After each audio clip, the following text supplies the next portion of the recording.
Hello everyone, welcome back to English Window VD. I am Sharif Hussain Patwari.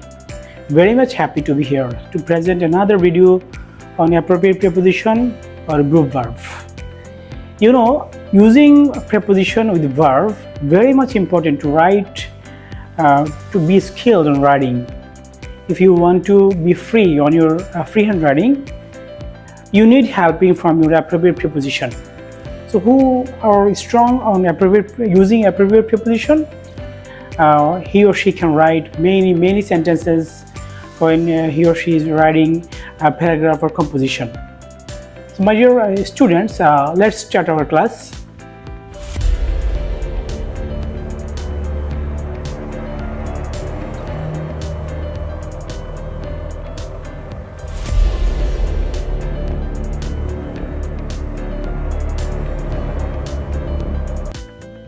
We are taking some preposition with die, like, of, by, from, in, on.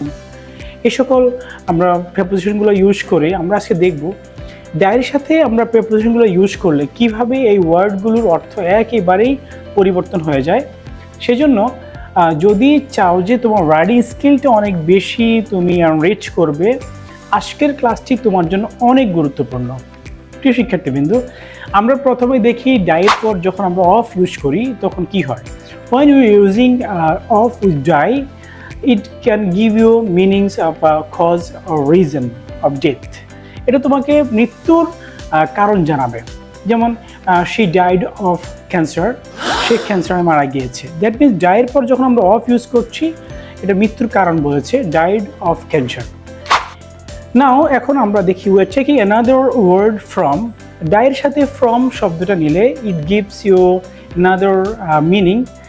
এটা তোমাকে যেটা বলবে যে external internal cause, মৃত্যুর যে অন্য যে রিজনগুলো থাকতে পারে ওটা দিবে।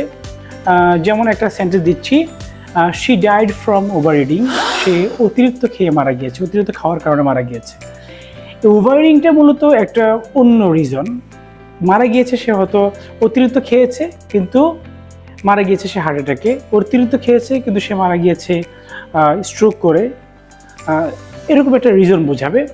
তারপর দেখি আমরা ডাইয়ের সাথে আমরা যখন ইন নিচ্ছি, ডাই ইন, এটা বোঝাবে হোয়ার হি অর শি ডাইড, সে কোথায় মারা গিয়েছে, প্লেস বোঝাবে।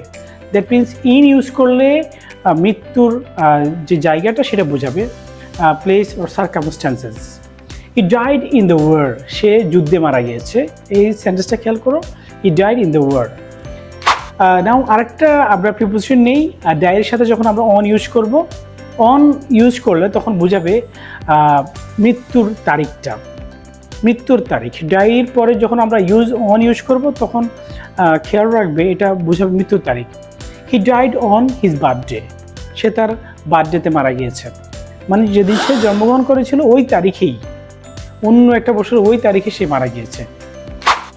এবার দেখি যখন আমরা ডায়ের সাথে বাই নিচ্ছি, when you are taking by with die, এটা বোঝাবে তোমার যে মৃত্যুর যে অ্যাকশনটা, যেই ঘটনায় মারা গিয়েছে এমনটা বোঝায়।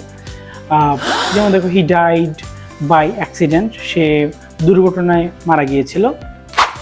এবার দেখি আমরা we are taking another preposition with die, like for. আমরা ফর নিলে দেখো এর মিনিংটা কি জানাচ্ছে, এর মিনিংটা জানাচ্ছে যে সে স্যাক্রিফাইস করেছে, মানে আত্মত্যাগ বোঝাবে। যখন ডায়ের পর আমরা ফর শব্দটা প্রেপোজিশনটা ব্যবহার করব, ওটা বোঝাবে মৃত্যু হয়েছে, সে দেশের জন্য তার জীবনটা দিয়েছিল সেই জন্য। যেমন he died for the freedom of Palestine, he died for the freedom of Palestine, সে প্যালেস্তাইনের স্বাধীনতার জন্য মারা গিয়েছে। প্রিয় শিক্ষার্থীবৃন্দ, আমাদের ডায়ের সাথে মোট 6টা প্রেপোজিশন ইউজ করে আমরা 6টা নতুন অর্থ দিয়েছি এবং নতুন সেন্টেন্স দিয়েছি। আশা করছি তোমরা এগুলো মনে রাখবে। অ্যাপ্রোপ্রিয়েট প্রিপোজিশনটা কিন্তু গ্রামারের জগতের টাফার একটা টপিক। আমার কাছে মনে হয় তোমরা এই টপিকটাতে যেন দুর্বলতা প্রকাশ না হয়, সেজন্য আমি আরও কয়েকটা সিরিজ ভিডিও দিব। সবাইকেই আবারও শুভেচ্ছা জানিয়ে এবং আমার চ্যানেলটিতে সাবস্ক্রাইব করার জন্য রিকোয়েস্ট করে আজকের ক্লাসটি এখানে শেষ করছি। আল্লাহ হাফেজ, আসসালামু আলাইকুম।